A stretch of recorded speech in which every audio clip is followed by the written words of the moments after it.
Well, when we think about immigration enforcement, we usually picture arrest happening quietly behind closed doors. But this time, the US government has taken a very different approach. Ladies and gentlemen, the Department of Homeland Security, it has done something that has kind of surprised immigration experts and caught the attention of the Indian community across America.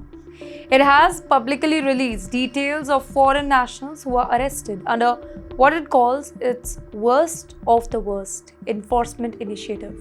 Among those listed are 19 Indian nationals. Their names, their photographs, arrest details, and allegations have all been made public as part of a broader crackdown targeting serious criminal activities. According to federal authorities, these individuals are accused of being related to large-scale cyber fraud, internet scams, and international financial crime network that allegedly targeted victims across the US. Now, it's very important to understand just one thing here. This action is not aimed at any ordinary visa holder. It is not directed at every H-1B worker, international student, or green card applicant. The overwhelming majority of Indians living in the US, they do follow all the rules. They pay taxes and they contribute to the economy. But this announcement sends a completely different message. It shows that US immigration enforcement is becoming far more public, more aggressive, more technically driven than ever before. Federal agencies are increasingly combining immigration records with financial intelligence, cyber investigations, and international cooperations just to identify organized criminal networks operating across the border.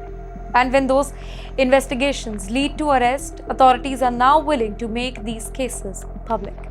For the Indian diaspora, this is also a reminder that immigration status and criminal law, they are deeply connected in the US.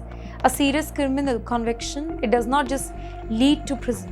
It can result in visa cancellation, deportation proceedings, and even permanent restrictions on returning to America. As immigration enforcement continues to expand, though, one thing is becoming increasingly clear. The US government is no longer focusing only on border security.